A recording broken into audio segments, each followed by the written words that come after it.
guy that, during training camp, mini camp, everyone was talking about Tyquan Thornton. Oh, he's getting runs with Pat. Pat's throwing the has good chemistry with Pat.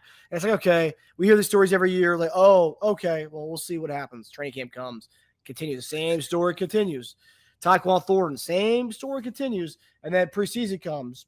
He was there for Pat's first attempt at preseason against Cardinals with that slant route to Tyquan, the DPI there. And then tonight, heard about this long ball that Pat's been talking about, bringing it back. Finally has time back there to step up to the throw. 58-yard bomb, Tyquan Thornton. The chemistry between the two of them, it looks legit. It looks real. Like the stuff we've heard all about over the last few months, it looks legit. And tonight, we actually got to see that. So Tyquan Thornton's a guy that at first, during minicamp, like, oh, how's he going to make the team? And now we're looking, and I think he's a lock to make the team. And I think he's going to, just talk about his story of Tyquan Thornton just being a guy to go from like cut for the Patriots to making the squad to probably going to have a pretty decent role in this team, especially when Rashee Rice does get suspended at some point. Tyquan Thornton's going to be a part of this offense. He's going to have a pretty pivotal role, I think, this year. Yeah, but I mean that's all you needed for him to do was show up. And so it's almost the same thing. Like we know Sky's going out there to San Fran. It didn't work for him up there in New England. He comes down here. And he's got a new lease on his career. And so we know he's talented. He's a big receiver. He's fast. The one he threw today, he wanted to catch that ball because he probably could have caught it and kept running, but he wanted to secure it. And I've seen him kind of take his legs out from underneath him, but let me just secure this ball. He had the dude beat by at least almost 5 yards. Easy. That was just a good ball. Teja, what were your thoughts on Tyquan Thornton tonight? We wait for JD to. I mean, 1 for 58. I think he's got a role with and without Rice coming back, especially if Hollywood Brown hasn't shown a propensity to stay healthy. I think Mahomes obviously has faith in him, and you saw the Taub, what do you call it? Quotes. So basically, he's making the roster. I think we all know that. I think that's not even a question at this point. But I think he looks good. I think it's an encouraging depth for our receivers. I talk about like unsuspecting confidence in your running back room. Dude, I'm so happy with our receiver room right now. I want to knock on wood. And that's with I remember last year when Hollywood went down in preseason, it was like, oh man, so okay. Slowly looking like last year's roster. It's like even without Hollywood around, I'm really confident this year and our receivers, and if Rice is suspended for however many games at some point, between our O-line giving him time and the weapons, I just felt like Mahomes was really confident out there taking those shots. Yeah, it always speaks to the story of like every year you hear a guy who flashes, right? I'll admit, I love Justin Ross. That was a guy who I loved what he could potentially be coming out of college. But then you saw like, the one-handed grab during minicamp. Mahomes is liking throwing balls to him, throwing jump balls to a guy like that. You always get attached to these kind of stories. And for me, and I'll probably admit, I think I probably was hesitant with the Tyquan Thornton thing just because okay, we saw, he didn't really flash in New England. If he couldn't be a guy there when they had nobody, how's he going to come to our team and be a guy? But then, you see this stuff pan out. You see what happens during, that mini camp. You see it happen during training camp. It's like, okay, well, give it to me in the preseason game. And then, he's done it. And honestly, it doesn't even matter whose quarterback's been. And Minshew, a lot of Quan. I mean, all these guys, so he's done his thing. Even Bailey Zappi, he was getting open and Zappi couldn't miss him or couldn't get him. But. I know. But yeah, I think Dave Taub's comments are legit though. He is going to have to find a spot on special teams. You have to contribute. He's not the number one receiver, so he's going to have to find something to do on special teams if he wants to make good use of his roster spot. Exactly. But the fact that he doesn't have a role carved out for him on special teams, and he's already a lock to make the roster, just shows you how much he's excelled at receiver this offseason. For sure. JD, you broke up in the middle of your Tyquan Thornton rant. Yeah, my internet been bugging all day. It really has. I don't know what to shoot. But what I was going to say was, I was actually going to speak about how our offense coordinator, okay, Andy and Nagy both did a good job just with what they were just bringing in, what the run and the pass. I think they did an amazing job of it. And I think that's what we had to do more of, is just having a balance where you can throw a deep ball like that to Thornton. Because we threw the back shoulder pass to Rashid Rice over there that Patrick was throwing. And I love him doing things like that, okay? Because that's what we're going to see more of that. We're going to see more going up top. DBs open up their hips and try to run with us, and we need to throw some back shoulder throws. Now, Tyquan Thornton could do all those things. And I think, man, they found a real true nugget in what this guy is. So, you know, we talked about this on Wednesday, Marcus, just discussing if Rashid Rice, if he misses whatever games, the first four, or the four after that, or whatever it's going to be. And Jalen Royals and Tyquan Thornton can fit into that role. We know that now. We've known that since training camp. And day in and day out, they just kept talking about it. He's just been making plays. He's got confidence in his hands. He's running great routes. And it seemed like, you know, all the guys are happy for it.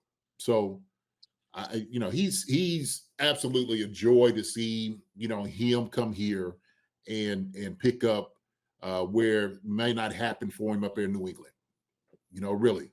And so I think, you know, sometimes it does take new beginnings, new places, you know, to find yourself. You know, shout out, you know, to Sky Moore going out there to San Fran. Hope he's doing the same thing, right? Didn't quite work here. But, you know, hopefully out San Fran, he's got a different opportunity. Same thing with Tyquan Thornton here. He's going to fit into their role. There's no doubt about it. Him and Jalen Royals, we're going to be fine, you know, and we discussed that.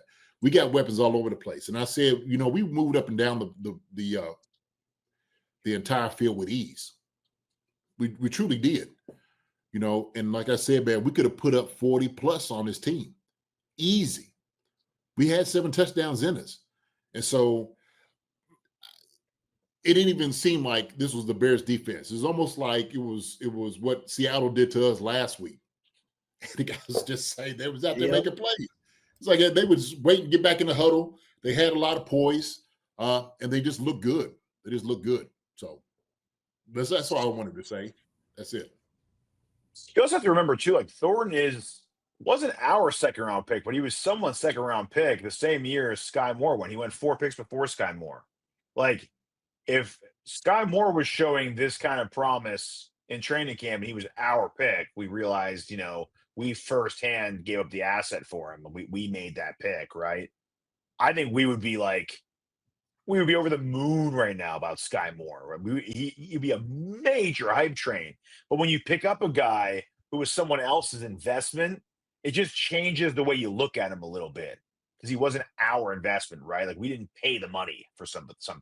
Like, someone gave it to us and was like, oh, if it works out, hey, if it works, it's great. If it doesn't, you know, whatever. But he was a second round pick a few years ago. Like, so he can blossom into just more than just a piece. He could be, I mean, it could be something a lot more than, I mean, I think even the hype train even has for him right now. I don't want to go all Justin Ross on you right now. He could be what you wanted Justin Ross to be all along. Well, I mean, Ross is never going to be a deep threat the way Tyquan Thornton was. The guy runs a 4.240. Justin Ross is never going to be that, though. I mean, contribution-wise. I don't mean the exact same player. I just mean like, skill set wise. You know, we don't Justin Ross has a skill set, right? It was things he can do, and that's why Connor Embry was sitting there saying, we don't have a guy in this room who can do the things that Justin Ross can do, right? So he had a particular skill set to him that all the coaches loved. We just didn't utilize it. What I think is different now, okay, and I'm going back to this point, is it took this loss to the Eagles to actually open up the coaches' eyes to do something different, okay? And part of that was knowing that teams are going to drop 7. It's going to be 7 in coverage. What do? Who are you going to throw it to? And so some of the underneath ball and, keeping everything in front of defense ain't going to cut it all the time. They just sit somebody in those zones, right? To take that away. So what do you have to do? You got to make sure you stretch the defense. I'm talking about absolutely stretch them.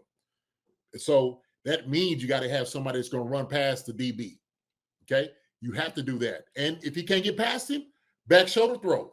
We're telling our wide receivers now, get your head around. If you ain't got him beat, back shoulder, pat or throw it to you. But also, too, that's why you got to include the running game. And it looked like they had just a great, kind of balance between the run and the pass. And I think if we look like that this year, we're going to be very hard to stop. Very hard. Because you have to keep teams honest. You got to. And if you don't do it, we're going to be sitting back at the same time, having 4 rushers trying to throw the ball between 7 back in coverage, okay? Which is a hard thing to do. But I guarantee the coaches went to the drawing board and said, what is the remedy to this?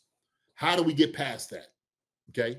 If this is what teams are going to do, they're going to rush 4 against us, and they're just going to sit back, and hopefully Pat is, trying to pick them apart, then we'll try to live there. But instead of doing that, let's do something a little bit different. We got some running backs who can actually hand the ball off to get 6 or 7 yards at this time. So I kind of when we threw the ball to Thornton, the deep one, next play, pass. I'm like, why are you passing? Hey, God, run the ball. Run it. But then we ran it, and I'm like, okay, all right, cool. Now I seen just a little change in thought, like, okay, we ain't gonna pass on everybody, right? Especially we got these bulls in the back. We got these jogging ups up front who's ready to hit somebody in the throat. That's the stuff I love. So, yeah, a lot of PA bombs I've noticed. They're really attempting the play action bombs, and it works. We've talked about before. Run a little bit more to have that play action mean something, but nonetheless, if he's getting fronts like that where he's not getting breathed on back there, then hey, I guess the play action works. I guess. I do see a comment here. Smooth Warrior, guys, let's be realistic here. He'll play the MVS role, which is fine. I mean, they spent a lot of money to get MVS, and in that year he had 700 yards. And if he had more of a chemistry with Pat on the deep balls, he would have had 1,000 yards easy that year. Perfect. Let him play We'll that. take that. Okay? Let him play it. For dirt cheap. That's the reason why people wanted to get rid of MVS, because we could probably find this kind of production from someone a lot cheaper. Well, there you go. You have it. Enjoy it. I was going to say this too. Last 4 combines, right? Last 4 combines. We have the fastest receiver. We have another fastest receiver, and we have the 3rd fastest running back. 3 out of the last 4 combines. Wow. We got speed. Big time. Speed. That's Xavier, Thornton, and Burchard. Yep. Yeah. Okay. Yeah. This is NASCAR out here, baby. That's what we doing. It's open, wide open nitro. That's what's going on with the Chiefs. And I'm telling you right now, every team knows it. They understand that. And so when that joker got beat, that DB, I know he didn't think he was going to get beat like that. Tyquan Thornton ran past that joker. Ran past him. So I'm trying to tell you, man, teams going to have to get their hips ready and oiled up. Be prepared. Put your cleats on. You better tie them up tight because we coming for you. And guess what? It's going to open up that middle and those little crossers and that slant for Kelsey and for Rashee Rice. Right. Yeah. Because we lived in that world a lot. Everybody knows our tendencies. They do. And so what Rashee Rice was able to do, his past couple of years is that whole little slant on the inside. I love to see him outside. That's perfect. I'm like, put Rashee out there. Put him on the outside. He's a bigger receiver. Absolutely. He looks like an X. He's the legit X receiver anywhere else. He can do that. Okay. Great hands. He's a powerful guy. He wants to go up and go get it. So, no, I love it. I love it. And you also talk about the middle of the field is another guy I want to talk about. You saw him make a huge play when Pat rolls right, couldn't find anybody open, throws in there. I don't know if he completed it. I saw a few different angles. It looks like it was completed. But JuJu Smith-Schuster, he looks he caught it. Yeah, he caught it. Yeah. I know they got the ball fast on that play. It was kind of questionable, but from the angles I saw, it looked like he grabbed it. But he looks faster. He looks like he's lost some weight. He also said I think like a podium like last week or 2 weeks ago that he said he's in the best shape of his life right now. And you talk about guys in the middle of the field, right? Potentially Rashee Rice suspension, Kelsey eat in the middle of the field. JuJu Smith-Schuster is another guy who can eat in the middle of the field. You saw a little bit of that tonight on one of the drives we had tonight. But I mean, he's a reliable pass catcher, and while the other guys are doing their thing out deep, you're gonna have JuJu in the middle of the field, little drag routes, little rub routes with Kelsey. So that's another guy that, like, I think a lot of people forget about sometimes, and we don't forget about him on the show. But like when you list out the Chiefs receivers, that's one guy. It's like, whoa, guys, like we also have JuJu in there. I know people want to say, JuJu's no, he's not. The guy's a 28-year-old receiver. The guy's young still, and he looks like he's in the best shape of his life. He says he's in the best shape of his life. What are the kind of realistic expectations for JuJu Smith-Schuster going into this year? Because I'm really excited about what JuJu can produce for this offense. Listen, Marcus, what a guy to be healthy, what it does to him. And so him in the role that he played last year, where he's kind of still getting himself healthy and, get that bad taste out of his mouth going up to New England, he has a good role. He understands what his role is now, right? He doesn't have to be the receiver he was when he was up there in Pittsburgh. You don't have to be that guy. You don't have to try to get that back.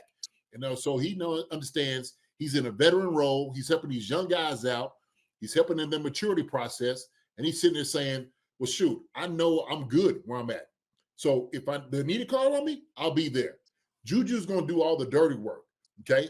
He's going to make the blocks. He's going to tell guys where to be. He's as reliable he could possibly get out there on the team. So he's just fit into this role. JuJu is going to, I'm telling you, he's probably going to catch, I'm not even going to do that. I ain't going to say that. Don't do it. I ain't going to set myself up, Teja. Can't do it. Yeah. Don't do it. I ain't going to do it. Yeah. I'm just going to say he's there. I was like, let's hear this. I know it. Yeah. Getting a little too hype. I'm just going to say he's going to have a pivotal role in what we do offensively. That's it. So all this whole washed up and stuff like that, no, he's just been into a whole different role, which we need. That's what's required of JuJu. We don't need for him to go up top. We don't need for him to catch 60 balls a year. We don't. JuJu fits fine in what we do offensively, and that's perfect, just like a Brashard Smith. Hey, man, maybe we don't need for you to run between the tackles. Maybe we put you out here, and you're going to be the gadget guy, right? Like we said, McCole Harmon or Tyreek Hill, that's fine. That's perfect. But you can do it all. And so what you do is keep teams guessing. That's what you do against defenses, okay? Because they can't necessarily just, I'm not going to just point on one guy. They got several weapons. We got several guys in the waiting to make plays. That's a beautiful thing to happen. And we ain't even talked about tight ends. We ain't even said nothing about tight ends yet. I know. It's I know we said this a million times, and this is the best collection of talent that I think Mahomes has had in his career. Yes. Top to bottom. Top to bottom. Skill set. Maybe not always name and whatnot, but skill set, top to bottom. I think it is. Mm-hmm. I agree. Yeah, I mean, and is that play alone? Just that one where he caught that ball. I mean, he's reliable hands. I mean, yes, we have burners on the outside: Hollywood, Xavier Worthy, Tyquan Thornton. But you also need to move the chain guys, and JuJu's going to be that for us, as well as Jalen Royals will be. Rice can be the burner, and he can also be our move the chains guy as well. Just there's so many options, so many weapons. He's got his pickings this year. If you had it, I'm just saying, if Pat had any concerns that a young guy is not going to catch the football, he knows he could look to 9 and he's going to be there for him. He knows that. So that's a beautiful thing for JuJu, man, to find his role in this offense and then embrace it for what it is, right? So he's done had chased the money, and who knows? Shoot. He might try to go chase out, a couple more dollars somewhere else.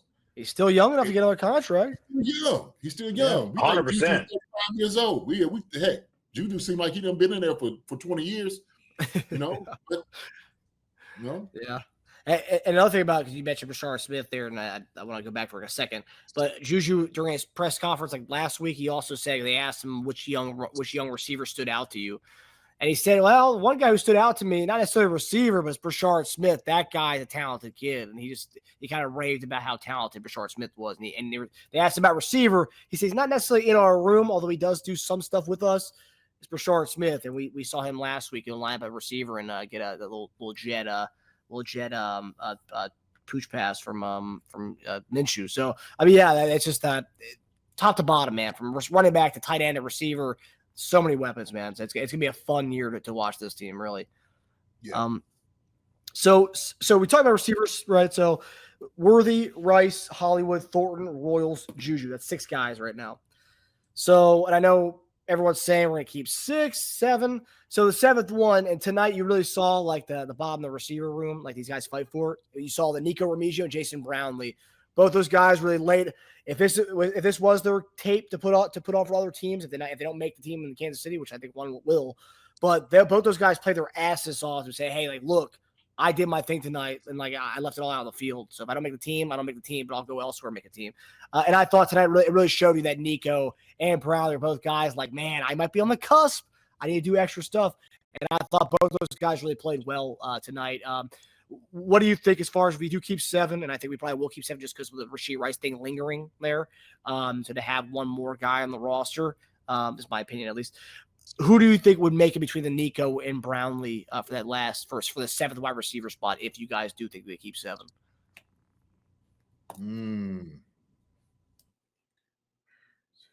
yeah, I think Nico. I think Nico because he's been here. He understands the offense. He's a return guy. You need a return guy. He's a full return guy. I think he's got that locked. I really do. I don't think there's anybody else as far as has his type of ability in the return game, like the quicks and stuff. Jalen Royal had a nice return, but Nico, man, is just he's that water bug, you know. He's that dude. Yeah, he is. And so he can make a guy miss and get up through. So I think that it probably gives him the nod. But Brownlee's been he's been stellar. He has. I hate to see it, man, because he's wearing 8-9. Shoot. So, you know, maybe he'll pass it on to somebody else. But I don't hit. We don't know. Huh? 8-9 on 8-9 crime. Yeah, but I think Nico got the nod. I do. I think Nico might have the nod on this one. So, and that's a shame because that's the truth. When you got receivers like this, all the guys is out there making plays, all of them. Let me ask you, who do you think you could sneak onto the practice squad easier, Nico or Brownlee? Brownlee. Again, I also think that factors into it too. Yeah. Let's say Rashee gets suspended for 5-6 games. Hello, Brownlee? Yeah. Yeah. Nico made some great catches tonight too. He really did. He understands. I mean, he understands, man. He's balling. He's not going to be denied this year at all. He's like, I'm on the 53-man roster. He's already there with his mind. He knows that. So, you know, when you got the special teams coach talking about you like, hey, man, that's his job. This is our return dude. Shoot. You stand right beside Dave Tope, he's like, you good. So. And that's also the reason why his play stood out to me tonight, because like he has all the reason, and I'm not saying guys are going to take this game off, JD, but like he has all the reason in the world to be like, you know what, I'm set. I already got the special teams coach saying I'm the guy. He's already 10 toes deep for me. That's fine. I'm in. But like tonight, he played like his job was on the line tonight. Like he played like a guy who was like, oh man, you better play because you might not make the team. He played like he wasn't going to make the team tonight, even though all intents and purposes, Toe's been raving about him for 2 months now, about him being the return guy. And like he was already probably going to make the team anyway. We talked about him 2 weeks ago as him being a lock. But tonight he comes out and it's like, you know what? If there's any question, I'm going to put that to rest. And he played his ass off tonight. I mean, some of the catches he made were phenomenal offensively. We might not even see him play that offense that much, but he put a stamp on it tonight. He was in that position last year. He understood what happened. So, you know, he didn't play well in the last preseason game last year, and he found himself as the odd man out. He like that'll never happen again. Yeah. All right, so looks like we got our 7th wide receiver right there. So Nico makes the 7th spot. So 7 wide receivers. Hi, everybody. Thanks for watching. Subscribe here to get the latest from the show. Also, be sure to check out the best clips from Chief Concerns. And if you prefer to listen to the show, subscribe and follow us on Apple Podcasts, Spotify, and anywhere else you get your podcasts.